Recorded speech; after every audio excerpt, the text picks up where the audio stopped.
Bonjour. Alors, avec cette capsule, on va parler encore une fois de design graphique. Là, c'est le temps de parler de formulaire. Cette capsule-ci, moi, je vais m'appuyer beaucoup sur un livre qui a été produit par YouCentric, à l'époque où j'y travaillais d'ailleurs.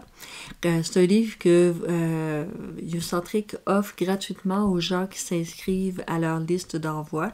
Je vous encourage à prendre des nouvelles d'eux autres, à recevoir un petit peu d'emails des fois. Ils ont toutes sortes d'activités.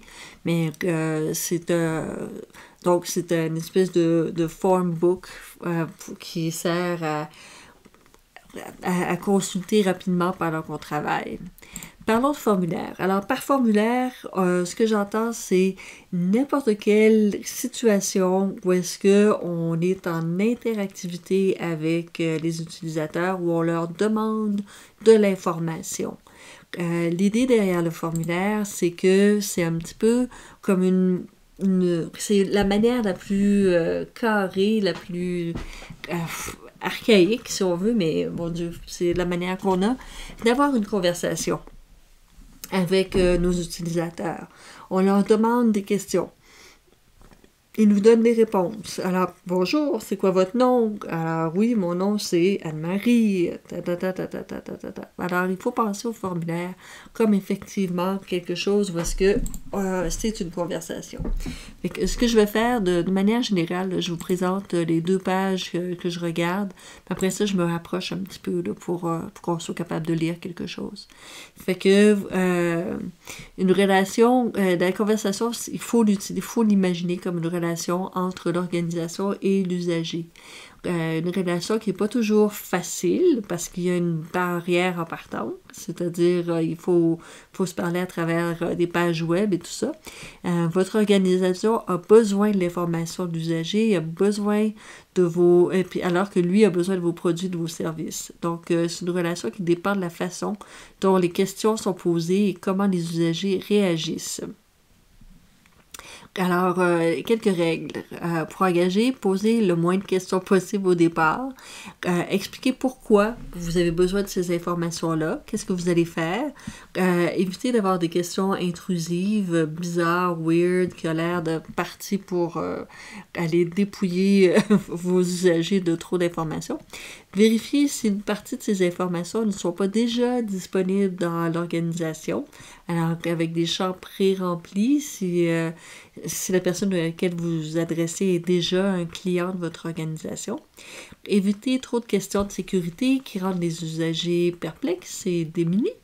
Ne posez pas la même question plusieurs fois. Évitez les boucles de validation double. Alors, ouais. C'est le gros bon sens, là. On essaye d'aller au cœur de l'affaire. On fait pas parce que tout n'est pas comme du placotage. Donc, alors un formulaire établit une conversation avec l'usager, oui, et si c'est une vraie conversation. Alors là, vous pouvez imaginer quelles informations vous leur donnez, c'est assez standard ici, mais il y a des gens qui préfèrent y aller sous un format de phrase. Alors, mon nom est pour mon inscription à ce compte, j'aimerais utiliser le nom de C'est chaleureux. Certaines études démontrent que le taux de conversion augmente à cause qu'il y a quelque chose de sympathique là-dedans. Et puis d'autres disent que ça diminue parce que, dans le positif, c'est que c'est plus engageant, c'est plus flexible, ça force la lecture, ça peut être amusant, c'est plus humain. Par contre, ça prend plus de temps. Des fois, c'est inapproprié. Et puis, quand on vient le temps de traduire en plusieurs langues, ben là, ça devient des fois difficile. Alors, quand on se met à faire le design de formulaire, il y a quand même des règles visuelles qui reviennent fréquemment. Fait que si on se rapproche un petit peu, les principes de Gestalt, ça c'est le principe que d'emblée, quand on regarde quelque chose de nouveau, on va voir l'ensemble, on va regarder l'image holistique plutôt que de regarder les petits morceaux séparés. Et puis quand on regarde l'ensemble, ben on regroupe, on fait du chunking, on regroupe visuellement les choses. Alors les choses qui sont proches les unes des autres, on les voit comme ensemble, alors que s'il y a une certaine distance, on le voit comme séparés. Ici, les rythmes de deux, ben, on s'imagine que ces deux-là ont quelque chose à voir ensemble, alors que peut-être que c'est des paires qui sont semblables.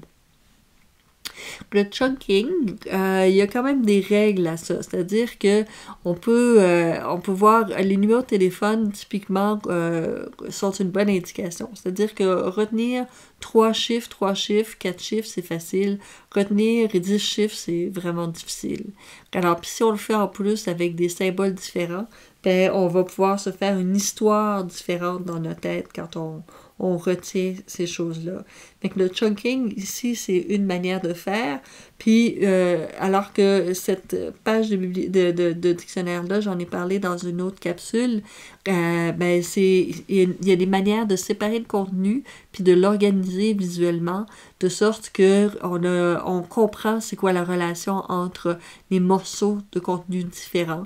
Puis, à ce moment-là, on peut articuler plus de contenu sans que ça ait l'air ou que ça soit plus difficile à digérer.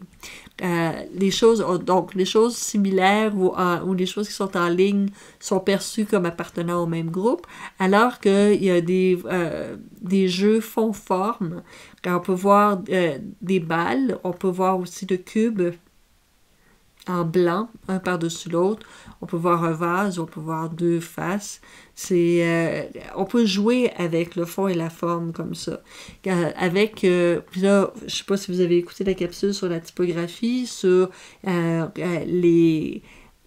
les densités de gris des textes. Imaginez qu'un texte est plus foncé que le fond ou est plus clair que le fond. Et bien là, vous pouvez avoir des jeux fond-forme aussi avec vos textes. Sans que ça soit narratif, ça peut être des rectangles, mais il peut y avoir une espèce de dynamisme qui est fait avec ça. Le principe de la loi de la clôture, c'est que une forme incomplète, on la complète. On déteste avoir des choses. Ici, on voit très clairement le petit panda parce qu'on complète toutes les lignes, puis il n'y a absolument pas de problème. La même chose avec l'ancien logo de IBM. La hiérarchie visuelle. Sur celui-là, on regarde pas mal seulement la deuxième page. On va les regarder. La hiérarchie, non, on fait les deux. Alors, la hiérarchie visuelle, ça nous aide à comprendre le matériel. Donc, certains éléments en évidence vont orienter, guider l'usage dans sa lecture, que ce soit les titres, en fait, presque tous les éléments. Les titres des libellés, les bulles d'aide, les boutons, l'utilisation de grilles, tout ça, c'est pas du spaghetti, c'est une manière d'attirer notre œil pour qu'on sache d'emblée qu'est-ce qu'on est supposé de regarder, qu'est-ce qui est quoi. Et puis, la hiérarchie visuelle, c'est l'essence du design. C'est de faire de l'ordre, mettre de l'ordre dans les choses. Alors, dans les choix typographiques, oui, on a parlé toute une longue capsule sur la typographie. J'espère que vous êtes allé voir et lire tout ça. En plus, on s'assure qu'il y a une bonne lisibilité dans les choix typographiques qu'on fait.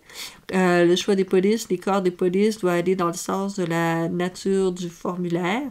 C'est-à-dire que quand on fait un formulaire, on n'a pas beaucoup d'espace. Il faut que les choses soient claires, limpides, simples. Et donc la typographie là-dedans devient importante. Les couleurs aussi. L'utilisation du rouge est souvent associée à quelque chose de dramatique ou de risqué.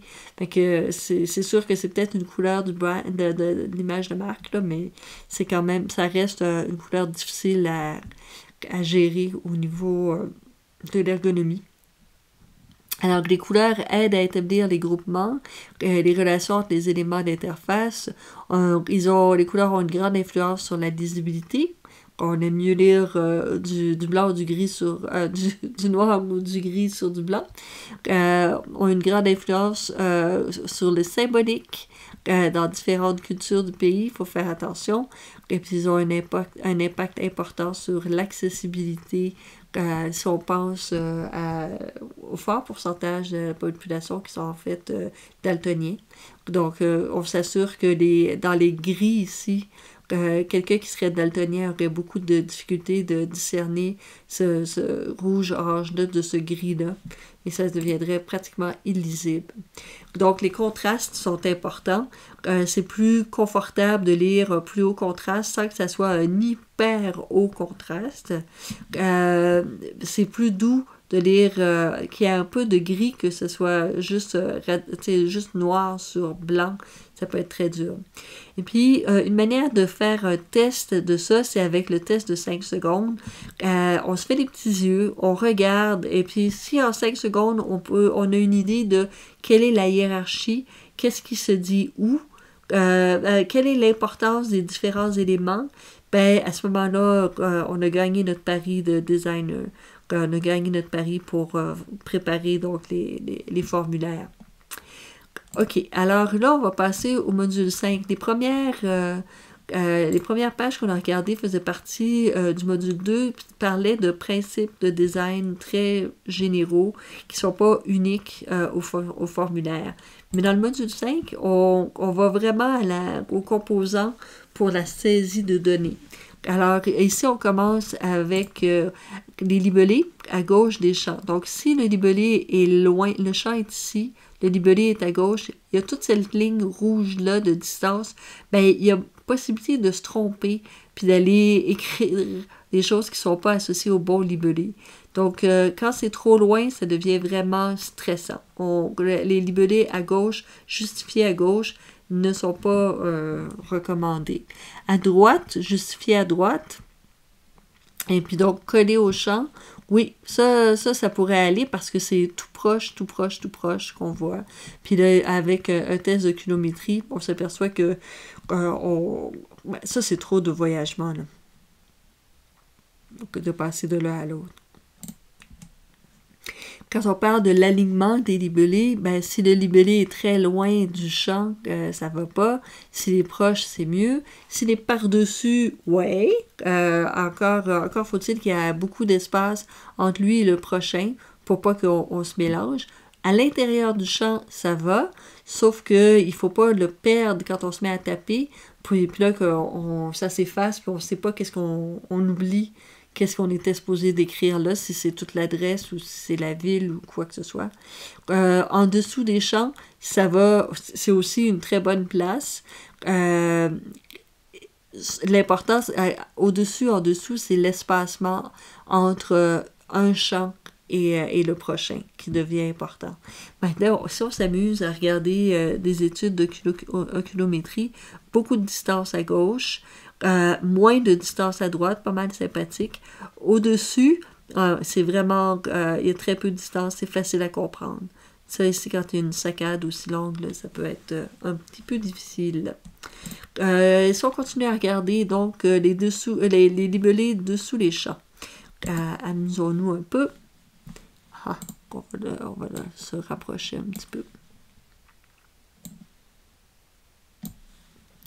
Donc, ici, si vous voyez, quand il est à distance égale des deux champs, là, on est complètement mélangé. Là, on ne sait plus du tout quoi faire. C'est vraiment fâchant. Tandis que là, si on le fait très proche, mais que c'est un libellé, dans ce cas-ci, c'est un libellé unique, donc il n'y a pas de souci. Mais n'empêche qu'ils sont, dans ce cas-ci, c'est très clair. Les libellés à l'intérieur des champs, ça va en autant que ça ne disparaisse pas. Alors ici, ce qu'on voit pas beaucoup, je vais l'agrandir pour les besoins de la cause, c'est que, ouais, c'est probablement mieux, là.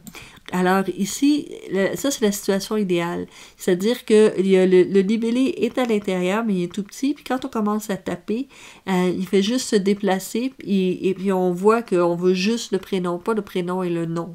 Alors, Sarah, Normand, c'est tout écrit au courriel. Quand on commencerait à taper le courriel, il deviendrait tout petit en haut, puis on serait rappelé de qu'est-ce qu'on veut ici. Alors ça, c'est vraiment la manière idéale, pas toujours possible, remarquez bien, mais c'est la manière idéale de faire des libellés à l'intérieur des champs. Les avantages, c'est que ça optimise l'espace à travers ça. Le désavantage, c'est que ça réduit. En format mobile, là, ça fait vraiment petit, puis ça peut être vraiment difficile. Fait que la bonne solution, c'est le libellé à l'intérieur des champs qui se place au-dessus du texte quand on se met à taper. Ça, c'est vraiment the best. Maintenant, le libellé au-dessus. Je m'amuse. Donc, quand c'est au-dessus des champs, oui, c'est bon. Au-dessus des champs, mode portrait ou adaptatif. Ce qu'il y a de bien avec au-dessus des champs, OK, le désavantage, c'est que ça augmente l'espace vertical, mais c'est très clair. L'important, c'est toujours de bien signifier à quoi on se rattache. Bon, OK, on va le mettre un peu plus grand là, pour que vous puissiez voir un peu mieux. À peine. C'est un peu croustillant. Hein? Mais donc, ça fait un peu plus long à la verticale, mais ça prend moins de place à l'horizontale. Donc, c'est plus facile à adapter pour un design mobile ou un design adaptatif. Alors, si on le met sur le long, ça marche. Et puis, sur l'étroit, ça marche encore une fois. Donc, ça, c'est pas mal agréable à travailler. Après ça, si on regarde la validation des champs. Alors là, comment on fait les champs de données?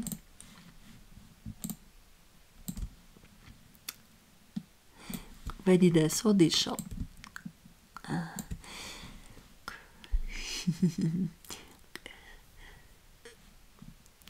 Donc, le libellé est à l'intérieur des champs de saisie et se place au-dessus quand le texte est tapé.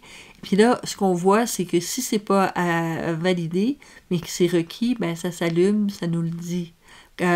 Si c'est ici, quand c'est fait et c'est bien fait, ça nous le dit aussi. Alors ici, ça c'était... Je pense que c'est pour nous indiquer lesquels sont les champs obligatoires. Donc, les champs obligatoires, généralement, ils ont un astérix. Les astérix se baladent ici, pas idéal. Ce qu'on veut, c'est que les astérix soient à une place où on va regarder. Ça, c'est trop loin dans notre lecture. Ceux-là, on les verrait jamais. Alors qu'ici, si c'est le prénom, petit astérix, le nom, petit astérix. Je sais pas si vous voyez un peu.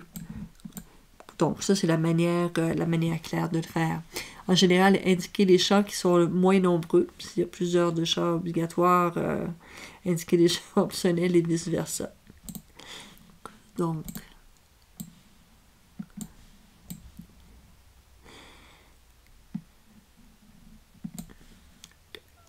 alors ici, dans certains cas, la longueur des champs doit être en lien avec la longueur de l'information qu'on recherche. Alors, question à se poser pour bien choisir les champs de saisie. Est-ce qu'il est plus naturel de taper la réponse plutôt que de sélectionner un item dans une liste? Est-ce que les réponses peuvent facilement causer des erreurs de frappe? Comment peut-on éviter, voire même limiter les erreurs de saisie de données? Combien y a-t-il d'options? Est-ce que l'usager peut choisir plus d'une option? Est-ce que le fait de voir les réponses possibles peut aider l'usager à mieux comprendre la question posée? Comment éviter trop de champs de saisie pour la mobilité? Ce sont toutes des questions super pertinentes que vous allez tous vous poser à mesure que vous designez vos interfaces mobiles particulièrement. Mais les interfaces, partout où il va y avoir le plus de champs interactifs. Bon, des boutons radio. Ici, j'ai gardé juste la liste de règles parce que je trouvais que les exemples n'étaient pas super clairs. Donc, le bouton radio, un bouton radio, là, c'est un bouton où, quand on a un choix à faire, puis un bouton radio, c'est le bouton rond. C'est celui qui nous indique qu'il y a un seul choix. Puis si on clique un, puis qu'on change d'idée, on clique l'autre, le premier se déclic automatiquement. Donc, la règle, c'est que les boutons radio doivent toujours être placés à gauche du libellé. Idéalement, le libellé doit aussi être cliquable dans un contexte adaptatif pour permettre de mieux cibler le bouton radio, particulièrement si tout ça est plutôt petit. Il faudrait que les deux soient cliquables. Idéalement, la liste de choix doit être verticale. Quand je dis les deux soient cliquables, c'est si je clique sur le libellé, le bouton radio s'allume. Donc, idéalement, la liste de choix doit être verticale. Un choix par défaut peut être sélectionné lorsque approprié. Puis ça peut vraiment aider à aller plus rapidement. Quand c'est des choses qui sont vraiment évidentes, ben pourquoi pas. Donc, ici, alors, le picker... Pour ici, les pickers, on va voir si je ne l'ai pas fait ici. Ouais. Dans ce cas-ci, les pickers sont, c'est quand on va cliquer toute une région. Il faut s'assurer, le picker, ça va se faire surtout avec un mode tactile. Donc, sur les tablettes, les téléphones intelligents, il faut s'assurer que la cible soit assez grande pour des gros doigts, ou pour des doigts d'enfants, ou pour des doigts de personnes qui ont moins de motricité fine. Faire en sorte que l'interface soit conviviale pour les grands et les petits écrans. Donc, s'assurer que ça ne devienne pas trop petit, trop tassé, trop coincé sur un autre picker. Considérer le clavier virtuel pour la saisie des données ou l'aide à la géolocalisation. N'importe quoi qui pourrait nous aider à choisir ce qu'on veut choisir de manière plus simple. Alors, de manière générale, les exemples qu'elle donnait étaient tous assez gros, étaient confortables. Disait, celui qui est difficile à attraper, c'est celui de Uber. Uber, toujours préféré de tous. Donc, les menus déroulants. Rapprochons-nous un petit peu. Menu déroulant, utilisez s'il y a peu d'espace à l'écran. Si approprié, afficher un choix par défaut. Encore une fois, éviter des très longues listes d'options ou des listes avec plusieurs niveaux. Ça, c'est sûr que c'est pas faire. L'ordre d'affichage doit suivre une logique facile à comprendre. Bon, ça peut être un ordre alphabétique, mais ça peut être du plus populaire au moins populaire. Ça peut être du matin au soir. Ça peut être toutes des choses qui sont selon un ordre évident relatif à la tâche qui nous intéresse. L'inconvénient, donc, des menus déroulants, c'est ne permet pas d'avoir une vue d'ensemble de tous les libellés, surtout s'il y en a beaucoup. Puis c'est plus touché, c'est plus difficile à manipuler, mais d'autres fois, c'est vraiment pertinent.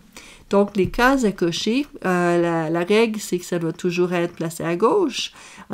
Si la case à cocher est petite, bon, ben ça, c'est comme un picker, fait qu'on puisse cocher sur le libellé, et puis ça va bloquer, ça va rentrer, ça va embarquer dans la case, ça va nous bloquer la case. Puis lorsqu'approprié, mettre un choix par défaut pour accélérer le service. Les listes déroulantes, pour des réponses uniques ou multiples, bon, ben, assurez-vous qu'elles tiennent bien. Les listes déroulantes sont généralement pour des bases de données de type Access à éviter sur le web, car la fonctionnalité est plus difficile à comprendre et à manipuler. Non conseillé sur des plateformes mobiles, c'est toucher les listes déroulantes, ça nous échappe souvent. Si possible, utiliser d'autres outils qui sont plus clairs au niveau de l'affordance et de la sélection. Ça, c'est le début, c'est la base des règles à utiliser dans un formulaire. Regardez ça, gardez-le pas trop loin. On peut rajouter là-dedans des conversations en classe, mais on va commencer avec ça pour le moment. Parfait, à plus tard.